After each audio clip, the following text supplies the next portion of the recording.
Hi అండి. So చిన్నప్పటి నుంచి మన వాళ్ళు చాలా చెప్తారు. లైక్ ఏదైనా ఒకటి విషయం వచ్చినప్పుడు ఒకటి ఫాలో అవ్వమని చెప్తారు. అండ్ మనం అది అడిగినప్పుడు లైక్ మేబీ ఆ టైంలో వాళ్ళకి తెలియకపోవచ్చు. వాళ్ళ పెద్దవాళ్ళు చెప్పారు, ఆ పెద్దవాళ్ళు చెప్పారు. సో దానివల్ల మనం ఫాలో అవ్వాల్సి వస్తుంది. సో అలాంటిది నాకు ఒక డౌట్ ఏంటంటే ఉమెన్కి జరిగే మెన్సురేషన్ అనమాట. సో నాకు వచ్చిన డౌట్ ఏంటంటే లైక్ మనకి ఆ టైంలో చాలా రెస్ట్రిక్షన్స్ ఉంటాయి. లైక్ టెంపుల్కి వెళ్ళకూడదు, పూజ చేయకూడదు, ఈవెన్ పూజ గదిలోకి ఎంటర్ అవ్వకూడదు, లైక్ మూల చాప వేసుకొని పడుకోవాలి, ఎవరిని టచ్ చేయకూడదు. సో నేను చిన్నప్పటి నుంచి ఇలాంటి థింగ్స్ వింటూ చూస్తూ వచ్చాను, ఈవెన్ నాకు కూడా. సో అసలు దీని వెనకాల మెయిన్ రీజన్ ఏంటి అని చెప్పి తెలుసుకోవాలని నేను చాలా వీడియోస్ చూసాను. పర్సనల్గా నేను కూడా రీసెర్చ్ చేశాను. సో నాకు తెలిసింది ఏంటంటే ఫస్ట్ అసలు ఈ మెన్సురేషన్ ఎలా స్టార్ట్ అయింది అనేది చెప్తాను. సో మనకి ఇంద్రుడు ఉన్నాడు, అందరికీ తెలుసు. సో ఆయన ఒకటి బ్రహ్మహత్య అనేది చేశారంట. సో ఆయన పాపాన్ని మన ఫోర్ ఎంటిటీస్ స్ప్లిట్ చేసుకున్నాయి. ఒకటి earth, 2 water, 3 trees and 4th women. So ఈ ఉమెన్కి క్వార్టర్లీ అంటే మంత్లీ వచ్చే మెన్సురేషన్ అనేది దానివల్ల.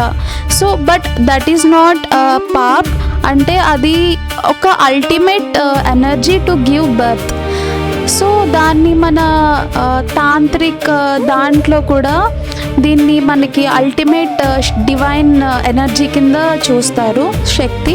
అండ్ దీనికి సింబాలిక్గా మనకి ఒకటి కామాఖ్య టెంపుల్ కూడా ఉంది. ఈ టెంపుల్లో ఏంటంటే ఈ మెన్సురేషన్ అనే దాన్ని కూడా ఒక ఫెస్టివల్ కింద సెలబ్రేట్ చేసుకుంటారండి. సో ఇది పక్కన పెడితే ఇంకొకటి ఏంటంటే మనకి అసలు ఇప్పుడు మన పెద్దవాళ్ళు ఏదైతే చెప్పారో ఇవన్నీ ఎందుకు వచ్చాయి?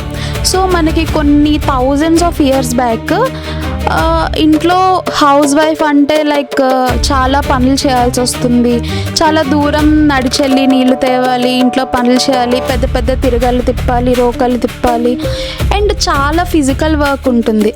సో ఈ 3 days ఏంటంటే వాళ్ళు కొంచెం రెస్ట్ తీసుకోవాలని చెప్పి అలాంటి రూల్స్ పెట్టారు.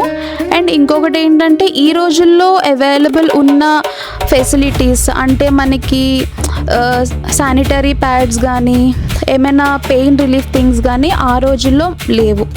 సో వీటిని అర్థమయ్యేలా అంటే అలాంటి టైంలో మనకి టెంపుల్స్ వెళ్ళినప్పుడు అది ధర్మశాస్త్రాల్లో అది ఏదో ఇంప్యూర్ కింద చెప్పారు. కానీ అది ఓన్లీ ఆ టైంలో ఫెసిలిటీస్ లేకపోవడం వల్ల వాళ్ళకి జనరల్గా ఏదైనా మనకి ఒకటి కన్వే చేయాలంటే జనాల్లో ఒక ఫియర్ అనేది పుట్టాలి. ఏదైనా మనకి ఇది చేస్తే ఇది పాపమేమో, మీకు ఇది జరుగుతుంది అన్నప్పుడు దానికి భయపడి అది చేయరు. సో అలాంటి ఒక ఫియర్ని క్రియేట్ చేయడానికి ఆ రోజుల్లో పెద్దవాళ్ళు అదేదో ఒక పాపం కింద క్రియేట్ చేశారు. బట్ నిజానికి అది పాపం కాదు. అండ్ దీనికి సైంటిఫిక్ రీజన్ ఏంటంటే మనం టెంపుల్స్కి వెళ్ళకూడదని చెప్తాం కదా. సో మీరు టెంపుల్కి వెళ్ళినప్పుడు ఏమవుతుందంటే అపాన వాయు అని ఉంటుంది. అంటే ఇక్కడ ప్రాణవాయు, అపానవాయు అని 2 ఉంటాయి. ప్రాణవాయు ఏమిటంటే ఎప్పుడైనా ఒక టెంపుల్స్ కన్స్ట్రక్ట్ చేసినప్పుడు మన బాడీలీ ఎనర్జీ అనేది అప్వర్డ్స్ ఫ్లో అవుతుంది. బట్ మనకి ఈ 3 days మెన్సురేషన్ టైంలో ఏమవుతుందంటే అపానవాయు అంటే బాడీలో ఎనర్జీ అనేది డౌన్వర్డ్, అంటే మన బాడీలో న్యాచురల్ క్లెన్సింగ్ ప్రాసెస్ వల్ల ఏమైనా ఇంప్యూరిటీస్ అలాంటివి ఉన్నప్పుడు ఎనర్జీ డౌన్వర్డ్ ఫ్లో అవుతుంది. సో అలా ఎనర్జీస్ ఆపోజిట్ డైరెక్షన్లో ఫ్లో అవ్వడం వల్ల మన బాడీలో డిస్కంఫర్ట్ అంటే ఏమైనా క్రాంప్స్ రావడము ఇలాంటి రావడం జరుగుతాయని చెప్పి దూరంగా ఉండమంటారు. అది ఒక రీజన్.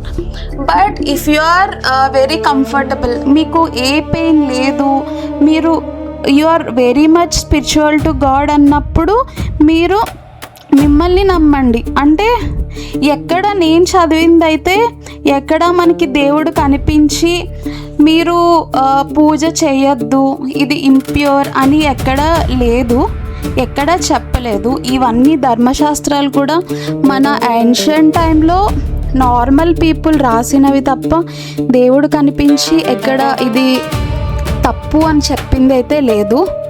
అండ్ ఒకవేళ మీరు if you are very much uncomfortable to go, మీ మనసుకు అనిపిస్తే మీరు వెళ్ళొద్దు. కానీ మీరు మనసుకి నేను చాలా డివోషనల్, ఇది ఎందుకు వెళ్ళడం తప్పు అంటే, మీరు very much spiritual connection to God అన్నప్పుడు మీరు వెళ్ళొచ్చు, గాడ్ ప్రెమిసెస్కి వెళ్ళొచ్చు. మనం డైరెక్ట్గా వెళ్ళి దేవుడిని అయితే టచ్ చేయం కదా, సో టెంపుల్కి అయితే వెళ్ళొచ్చు. ఇది నేను చెప్తున్నాను. దీనివల్ల నాకు ఏమైనా నెగిటివ్ కమెంట్స్ వచ్చినా కూడా okay, I'm accepting it.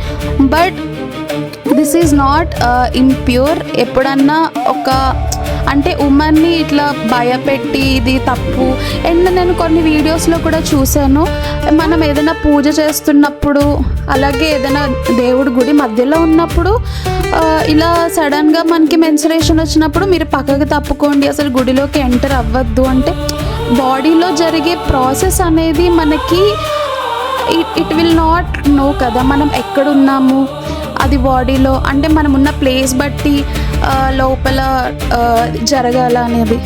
So it is completely out of thing అండి. సో మీరు అంటే వీఆర్ ఇన్ దిస్ జనరేషన్, మన పెద్దవాళ్ళు వాళ్ళ పెద్దవాళ్ళు చెప్పారు కాబట్టి వాళ్ళు మనకి చెప్పారు, వాళ్ళు మంచి కోసం చెప్పారు.